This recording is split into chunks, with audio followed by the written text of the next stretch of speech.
চুপ থাকো, কারণ আজ যা শুরু হতে চলেছে তা তাদের জন্য নয় যারা শব্দ করে। এটা তাদের জন্য যারা নীরবতার মাধ্যমে পৃথিবীকে বুঝতে চায়।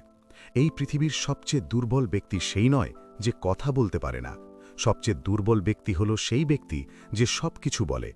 তুমি নিশ্চয়ই লক্ষ্য করেছ যে কিছু মানুষ খুব বেশি কথা বলে। তারা ক্রমাগত নিজেদেরকে ন্যায্যতা দেয়। তারা তাদের বক্তব্য সর্বত্র পৌঁছে দিতে চায়, তবুও কেউ তাদের কথা শোনে না। এবং এমন কিছু মানুষ আছে যারা খুব কম কথা বলে। তারা কখনো বিতর্কে জড়ায় না, তারা কখনো তাদের শক্তি প্রদর্শন করে না, তবুও মানুষ তাদের নেতৃত্ব অনুসরণ করে। নীরবতা এবং বোকামির মধ্যে এটাই পার্থক্য। নীরবতা দুর্বলতা নয়, নীরবতা হল জ্ঞানের জন্ম। চাণক্যনীতি আমাদের এই শিক্ষা দেয় যে যে ব্যক্তি ক্রমাগত প্রতিক্রিয়া দেখায় সে অন্যদের দ্বারা নিয়ন্ত্রিত হয়, এবং যে ব্যক্তি প্রতিক্রিয়া প্রতিরোধ করতে শেখে সে অন্যদের নিয়ন্ত্রণ করে। আজকের পৃথিবীতে সবাই কথা বলতে চায়, সবাই তাদের মতামত চাপিয়ে দিতে চায়, সবাই প্রমাণ করতে চায় যে তারা সঠিক। কিন্তু চাণক্য বলেছেন যে যারা সঠিক তাদের এটি প্রমাণ করার প্রয়োজন নেই। আসল শক্তি কণ্ঠস্বরে নেই, আসল শক্তি সংযমের মধ্যে নিহিত। একজন নীরব ব্যক্তি সবকিছু শোনেন, সবকিছু বোঝেন, এবং যখন সঠিক সময় আসে তখন এমন একটি সিদ্ধান্ত নেন যা অন্যদের পুরো পরিকল্পনা মুহূর্তের মধ্যে ভেঙে দেয়। মনে রাখবেন, পৃথিবীর বেশিরভাগ মানুষই তাদের আবেগ দ্বারা চালিত হয়। রাগ, ভয়, লোভ এবং ঈর্ষা তাদের সিদ্ধান্তকে নির্দেশ করে, এবং যে ব্যক্তি এই আবেগের ঊর্ধ্বে ওঠে সে আর সাধারণ থাকে না।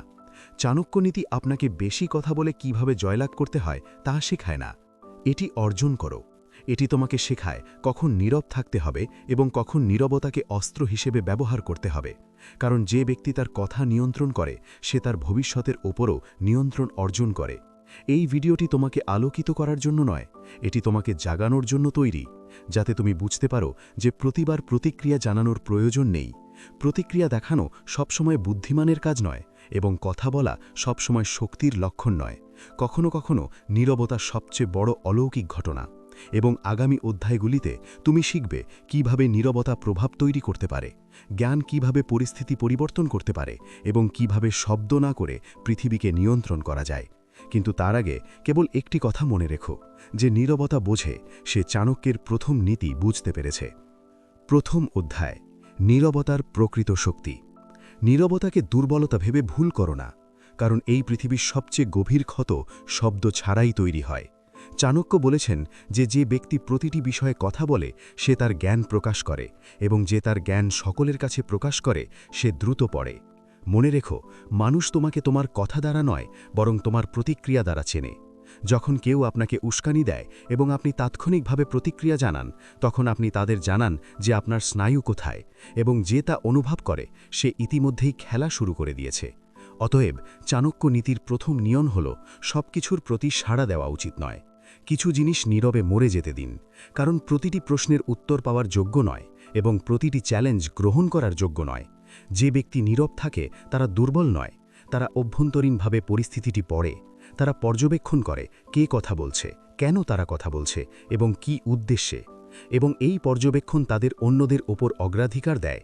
যে ব্যক্তি ক্রমাগত নিজেকে প্রমাণ করার চেষ্টা করে সে আসলে তার অভ্যন্তরীণ নিঃস্বাবতা প্রদর্শন করে। অন্যদিকে যে ব্যক্তি কথা না বলেও প্রভাব ফেলে তার কেবল উপস্থিতিতেই অন্যদের অস্বস্তিকর করে তোলে।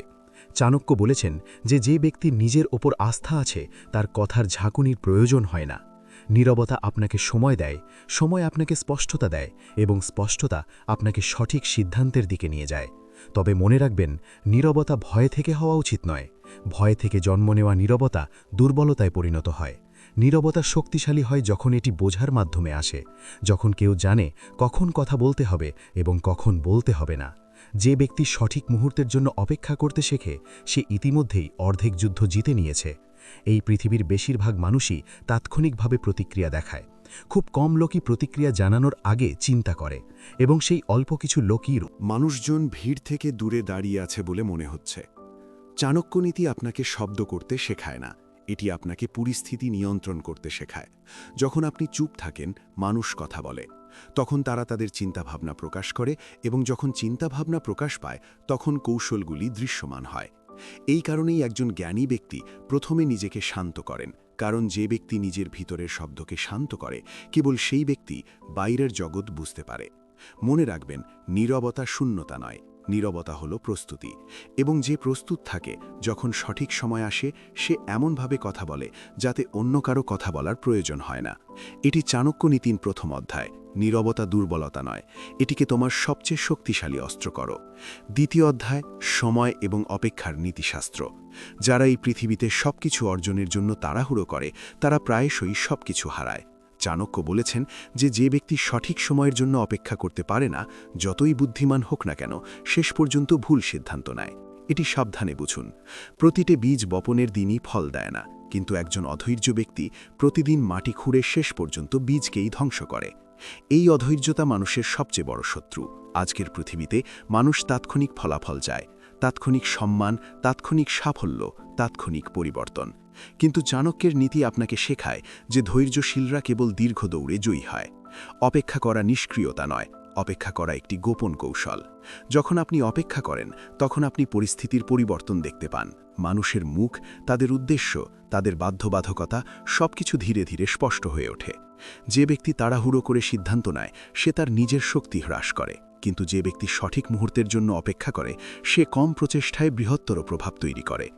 চাণক্য বলেছেন, একজন জ্ঞানী ব্যক্তি জোয়ারের সাথে লড়াই করে না, সে জোয়ারের জন্য অপেক্ষা করে।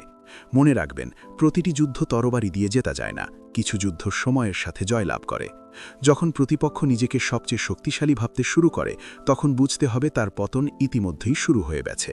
আর সেই সময় যে শান্ত থাকে, তাড়াহুড়ো করে না, যে তার চালচলন গোপন রাখে, সেই প্রকৃত জয়ী হয়। অপেক্ষা তোমাকে অন্যদের চেয়ে এগিয়ে নিয়ে যায় না, এটি তোমাকে অন্যদের থেকে উন্নত করে। কারণ যারা আবেগের কাছে হার মেনে নেয় তারা সবসময় কোনো না কোনো ভুলের শিকার হয়, আর যারা ভুল করে না তারা সুযোগ চিনতে পারে। চাণক্য নীতি বলে, প্রতিটি সুযোগ দরজায় কড়া নাড়ি দিয়ে আসে না, কিছু সুযোগ চুপচাপ অপেক্ষা করে। যারা ধৈর্য ধরতে পারে তাদের জন্য অপেক্ষা করে। তাই তাড়াহুড়ো করো না, শান্ত থাকো, পর্যবেক্ষণ করো, বুঝো এবং সঠিক সময়ে এমন সিদ্ধান্ত নাও যা সবাইকে অবাক করে। কারণ সঠিক সময় নেওয়া একটি ছোট পদক্ষেপ ভুল সময় নেওয়া হাজার পদক্ষেপের চেয়ে বেশি শক্তিশালী। এটি চাণক্য নীতির দ্বিতীয় অধ্যায়। যে অপেক্ষা করতে শেখে সে সময়কে তার দাস করে তোলে। তৃতীয় অধ্যায়, আবেগকে নয় বুদ্ধিকে নিয়ন্ত্রণ করুন। মনে রাখবেন, এই পৃথিবীতে সবচেয়ে সহজ কাজ হলো কাউকে আবেগের জালে আটকে রাখা, এবং সবচেয়ে কঠিন কাজ হলো নিজেকে এগুলি থেকে মুক্ত রাখা। চাণক্য বলেছেন যে ব্যক্তি তার আবেগকে তার সিদ্ধান্তের ওপর আধিপত্য বিস্তার করতে দেয় সে অন্যদের জন্য সবচেয়ে সহজ শিকার হয়ে ওঠে। রাগ, ভয়, ভালোবাসা, লোভ সবই স্বাভাবিক মানবিক আবেগ, কিন্তু যখন এই আবেগগুলি তার বুদ্ধিকে কাবু করে তখন একজন ব্যক্তি তার নিজস্ব শক্তি হারিয়ে ফেলে। এটি সাবধানে বুঝুন। একজন রাগান্বিত ব্যক্তি তার সীমা ভুলে যায়, একজন ভীত ব্যক্তি তার ক্ষমতা ভুলে যায়, এবং প্রেমে অন্ধ ব্যক্তি তার নিজস্ব স্বার্থ ভুলে যায়। এই কারণেই চাণক্য নীতি আবেগকে নিয়ন্ত্রণ করার আহ্বান জানায়, দমন করার নয়। যে ব্যক্তি সবকিছু হৃদয় গ্রহণ করে সে প্রতিটি আঘাতকে তার আত্মায় গ্রহণ করে, কিন্তু যে ব্যক্তি তার বুদ্ধি দিয়ে চিন্তা করে সে আঘাতকে অভিজ্ঞতায় রূপান্তরিত করে। এই পৃথিবীতে মানুষ তোমাকে ভাঙে না কারণ তারা শক্তিশালী, তারা তোমাকে ভেঙে ফেলে কারণ তুমি তাদের কাছে মুখ খোলো। চাণক্য বলেছেন, তোমার দুর্বলতা সকলের কাছে প্রকাশ করো না, কারণ পৃথিবী দুর্বলতার মধ্যে সুযোগ খুঁজে পায়, করুণা নয়। আবেগের প্রভাবে নেওয়া সিদ্ধান্তগুলি ক্ষণিকের জন্য স্বস্তি আনতে পারে, কিন্তু দীর্ঘমেয়াদে তা কেবল অনুশোচনার কারণ হয়।